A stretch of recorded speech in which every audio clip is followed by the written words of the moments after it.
Do you know the one sentence a cop can never say in an interrogation room? Because saying it could destroy the entire case? See, police are allowed to lie to you about fingerprints, about witnesses, about a confession that never happened. All of that, it's legal. But there's one sentence that crosses a line that not even the law will forgive. By the end of this video, you'll know exactly what that sentence is. You'll know what police can say to you, what they can't, and you'll know the one thing you should say if you're ever sitting in that room. So first, can police really lie to your face? See, most people get this wrong. Believing this wrong answer is exactly how you get talked out of your rights. Most people assume an interrogation works like being under oath. You tell the truth, answer the questions, and if the person across the table lies, there are consequences. The statement gets thrown out, the case falls apart, right? Well, the problem is most people don't realize the rules change the moment the door closes in that interrogation room. So let's put you in the room. It's small, no windows, a camera in the corner. You're sitting across from a detective.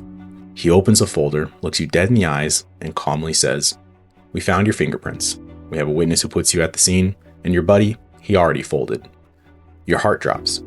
Not because any of it's actually true, but because of the way he says it. Calm, confident, certain. For a moment, you start feeling like maybe it is true. Here's the thing. There are no fingerprints, no witnesses, no confession.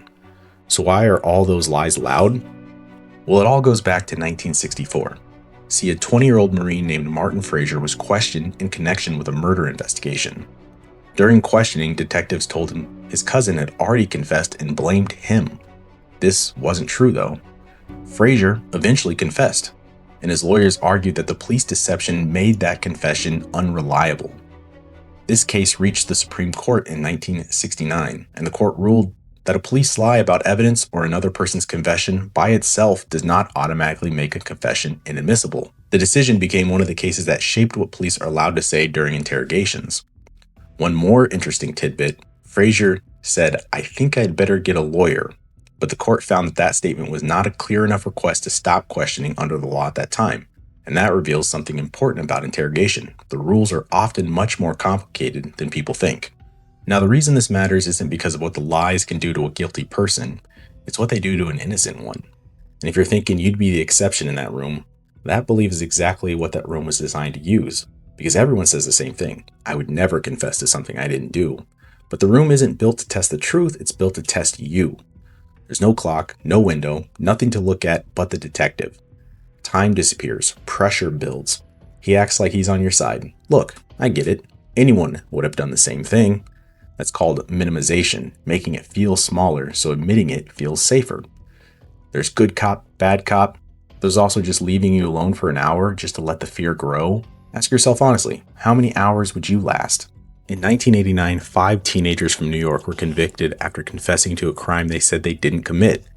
13 years later, DNA evidence cleared them and the real perpetrator confessed. Today, they're known as the Exonerated Five.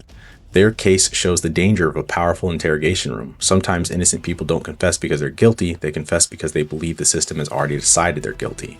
But here's where it gets interesting, because there is a line, a point where a detective can go from using a legal tactic to crossing a legal boundary. And that line comes down to one sentence.